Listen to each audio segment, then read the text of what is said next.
আসসালামু আলাইকুম। বাংলা সংবাদে সবাইকে স্বাগত জানাচ্ছি। আমি চিন্তিয়া হক। শুরুতেই সংবাদ শিরোনাম। সন্ত্রাসী গ্রেপ্তার না হলে আবারও লং মার্চ টু গোপালগঞ্জ, বলছেন নাহিদ। এদিকে ত্রয়োদশ সংসদ নির্বাচনে 223 আসনে প্রার্থী ঘোষণা খেলাফত মজলিসের। জানাবো, শেখ হাসিনা নিজেকে দানব রূপে পরিণত করেছেন, বলছেন আমির খসরু। প্রশাসনের বিভিন্ন স্তরে এখনো ফ্যাসিস্ট দোসররা সক্রিয়, বলছেন নুরুল ইসলাম বুলবুল। এবং সর্বশেষ জানাবো, চাঁদাবাজদের সামলান, নইলে জনগণ ফ্যাসিস্টদের মতো বিতাড়িত করবে। শুনছিলেন সংবাদ শিরোনাম, এবারে বিস্তারিত। সন্ত্রাসী গ্রেপ্তার না হলে আবারও লং মার্চ টু গোপালগঞ্জ, বলছেন নাহিদ। সন্ত্রাসী গ্রেপ্তার না হলে আবারও লং মার্চ টু গোপালগঞ্জ ঘোষণা করা হবে বলে জানিয়েছে জাতীয় নাগরিক পার্টির আহ্বায়ক নাহিদ ইসলাম। নাহিদ ইসলাম বলেন, বিচার আদায় না করে আমরা রাজপথ ছাড়ব না, এখনো সময় দিচ্ছি, সন্ত্রাসীদের গ্রেপ্তার করুন, তা না হলে আবারও লং মার্চ করব গোপালগঞ্জে। সেবার কিন্তু আমরা ফিরে আসব না, মুজিববাদ মুক্ত করেই ফিরব, এনসিপির আহ্বায়ক বলেন।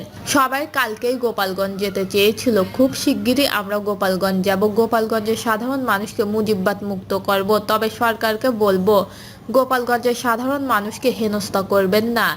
তিনি আরো বলেন, 64 জেলার পথযাত্রা না করে আমরা ঘরে ফিরব না। 3 আগস্ট আমরা শহীদ মিনারে জুলাই ঘোষণাপত্র ও সনদের জন্য জড়ো হব। যা কিছু হয়ে যাক, পথযাত্রা থামবে না, মানুষের মুক্তির জন্য যে লড়াই, সেটাতে জয়ী হয়ে ফিরব। ত্রয়োদশ সংসদ নির্বাচনে 223 আসনে প্রার্থী ঘোষণা খেলাফত মজলিসের।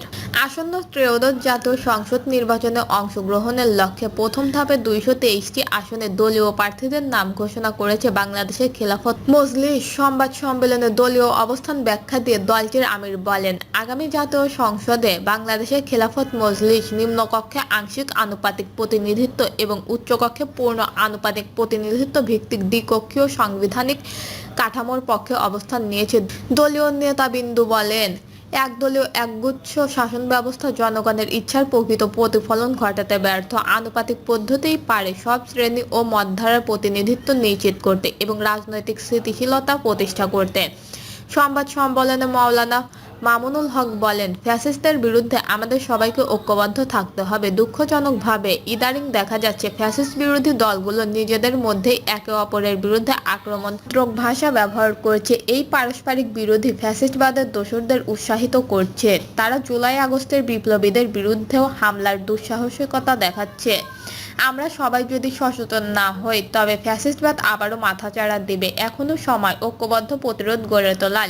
গোপালগঞ্জে এনসিপির আয়োজিত কর্মসূচিতে আওয়ামী লীগের সন্ত্রাসীদের হামলার তীব্র নিন্দা জানান মামুনুল হক। তিনি বলেন, আইনশৃঙ্খলা বাহিনী প্রথমে শৌথিল্য দেখালেও সেনাবাহিনীর নেতৃত্বে দুষ্কৃতকারীদের দ্রুত প্রতিহত করা হয়েছে, যা প্রশংসনীয়।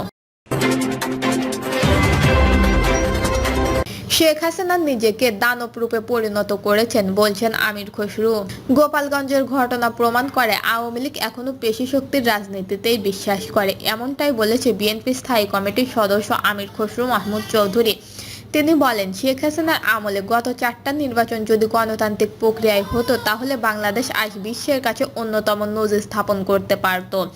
জনগণের সমর্থন না নিয়ে ক্ষমতায় থাকার কারণে শেখ হাসিনা নিজেকে দানব হিসেবে পরিণত করেছেন। মূলত জনগণের মাধ্যমে যে পরিবর্তন আসবে তাই টিকে থাকবে। আমির খসরু বলেন, রাজনৈতিক দলের মধ্যে মত পার্থক্য থাকতেই পারে, তবে সব দলের প্রতি সম্মান থাকতে হবে। রাজনৈতিক দলের দ্বন্দ্বের কারণে অনেক দেশ পিছিয়ে গেছে। নির্বাচন না হওয়ার কারণে দেশের বিনিয়োগ বন্ধ হয়ে যাচ্ছে দায়ী করে তিনি বলেন, যত তাড়াতাড়ি সম্ভব আমাদের গণতান্ত্রিক প্রক্রিয়ায় ফিরে যেতে হবে, আর এজন্য প্রয়োজন সুষ্ঠু নির্বাচন। নির্বাচন পেছানো হলে দেশ অবনতির দিকে যাবে। প্রশাসনের বিভিন্ন স্তরে এখনো ফ্যাসিস্ট দোসররা সক্রিয়, বলছেন নুরুল ইসলাম বুলবুল। বাংলাদেশ জামায়াতে ইসলামীর কেন্দ্রীয় নির্বাহী পরিষদ সদস্য ও ঢাকা মহানগরী দক্ষিণের আমির মোহাম্মদ নুরুল ইসলাম বুলবুল বলেছেন, প্রশাসনের বিভিন্ন স্তরে এখনো ফ্যাসিস্ট শক্তির দোসররা বহাল তবিয়তে রয়েছে। তারা 15 বছর ধরে আওয়ামী লীগের পটুয়া বাহিনী হিসেবে কাজ করেছে, অথচ তাদের বিরুদ্ধে কোনো কার্যকর ব্যবস্থা নেওয়া হয়নি, কেবল বদলি করা হয়েছে। নুরুল ইসলাম বুলবুল বলেন, গোপালগঞ্জে এনসিপির নেতাদের ওপর যে হামলা হয়েছে তা পরিকল্পিত রাজনৈতিক সহিংসতা। এই হামলার পেছনে প্রশাসনের দুর্বলতা ও নির্লিপ্ততা রয়েছে। যারা 5 আগস্ট গণ অভ্যুত্থানের নেতৃত্ব দিয়েছিলেন তাদের কর্মসূচিকে বাধাগ্রস্ত করে এই হামলা চালানো হয়েছে। তিনি আরও বলেন, নিষিদ্ধ ঘোষিত ছাত্রলীগ, যুবলীগ ও আওয়ামী লীগের সন্ত্রাসীদের অবিলম্বে গ্রেপ্তার করতে হবে এবং ঘটনাস্থলের দায়িত্ব পলাতক আইন শৃঙ্খলা বাহিনীর ভূমিকা তদন্ত করার ব্যবস্থা নিতে হবে, অন্যথায় জাতি এ দায় সরকারকে দিতেই বাধ্য হবে। জামায়াত ইসলামী 7 দফা কোনো একক দলের দাবি নয় উল্লেখ করে নুরুল ইসলাম বুলবুল বলেন, এটি জনগণের প্রাণের দাবি। বিগত 17 বছর প্রতিটি হত্যাকাণ্ডের বিচার, রাষ্ট্রের মৌলিক সংস্কার, জুলাই সনদ বাস্তবায়ন, শহীদ ও আহত পরিবারদের পুনর্বাসন, পিআর পদ্ধতিতে নির্বাচন, প্রবাসীদের ভোটাধিকার এবং লেভেল পেন্ডিং ফিল্ড নিশ্চিত করতে না পারলে দেশের ভবিষ্যতের গণতন্ত্র অনিশ্চিত হয়ে পড়বে। ফ্যাসিস্টবাদের দোসররা এখনো মাথাচাড়া দিয়ে উঠছে। 1 বছর পেরিয়ে গেলেও রাষ্ট্র সংস্কার ও গণহত্যার বিচার নিশ্চিত না হয় এই চক্র আবারও সক্রিয় হয়ে উঠছে। এখনই ব্যবস্থা না নিলে ভয়ানক পরিণতির জন্য সরকারকেই দায়ী নিতে হবে। কমলতলী উত্তর থানা জামায়াতের আমির আব্দুর রহিম জীবনের সভাপতিত্বের আয়োজিত সমাবেশে বিশেষ অতিথি হিসেবে কেন্দ্রীয় মজলিসের শুরা সদস্য ও ঢাকা মহানগরীর দক্ষিণের সহকারী সেক্রেটারি এবং ঢাকা 5 আসনের জামায়াতের মনোনীত প্রার্থী মোহাম্মদ কামাল হোসাইন অন্যান্য নেতাদের মধ্যে উপস্থিত ছিলেন যাত্রাবাড়ির পূর্ব থানার শাহজাহান খান। তারা সবাই আসন্ন 19 জুলাইয়ের জাতীয় সমাবেশ সফল করতে জনসম্পৃক্ততা বাড়ানোর আহ্বান জানান এবং 7 দফা দাবিতে সর্বত্র জনগণের ঐক্য কামনা করেন। চাঁদাবাজদের সামলান, নইলে জনগণ ফ্যাসিস্টদের মতো বিতাড়িত করবে। হেফাজত ইসলাম বাংলাদেশের কেন্দ্রীয় সাংগঠনিক সম্পাদক মুফতি মুহাম্মদ বশিরুল্লাহ বলেছেন, হেফাজতে ইসলাম বাংলাদেশকে রাষ্ট্রীয় স্বার্থে ব্যবহার করতে দেওয়া যাবে না। আল্লামা আহমদ শাফি ও বহু আলেম ওলামাদের ত্যাগের সংগঠন হেফাজত ইসলাম বাংলাদেশ। এই সংগঠনকে রাজনৈতিক লেজুর ভিত্তিক করার চেষ্টা করা হলে আমরা তা রুখে দেব। মুফতি বশিরুল্লাহ রাজনৈতিক দলগুলোকে উদ্দেশ্য করে বলেন, চাঁদাবাজদের সামলান, নইলে জনগণ ফ্যাসিস্টকে যেভাবে বিতাড়িত করেছে সেভাবে আপনাদেরকেও বিতাড়িত করবে। ছাত্রদের রক্তের বিনিময়ে আমরা একটি দেশ পেয়েছি। এদেশের স্বাধীনতা ও সার্বভৌমত্ব রক্ষায় আমাদের কাজ করতে হবে। স্বাধীনতা সার্বভৌমত্বের প্রশ্নে আমরা এক চোরও ছাড় দেব না। তিনি বলেন, আমরা ভারতের আধিপত্য চাই না, আমরা আমেরিকার গোলামিও করতে চাই না। মানবাধিকার রক্ষার নামে বাংলাদেশের পশ্চিমা আধিপত্য আমরা মেনে নেব না।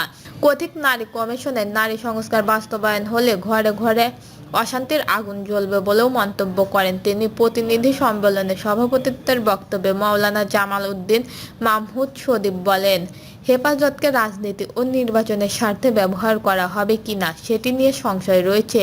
তিনি হেফাজতের কেন্দ্রীয় নেতাদের সংগঠনের ভেতরে বিভক্তি দূর করার আহ্বান জানান। দর্শক, এই ছিল এখনকার সর্বশেষ নিউজটি ভালো লাগলে একটি লাইক দিন, কমেন্টে আপনার মতামত জানান এবং আমাদের পাশে থাকার জন্য বেল বাটনটা অন করে রাখুন। ধন্যবাদ।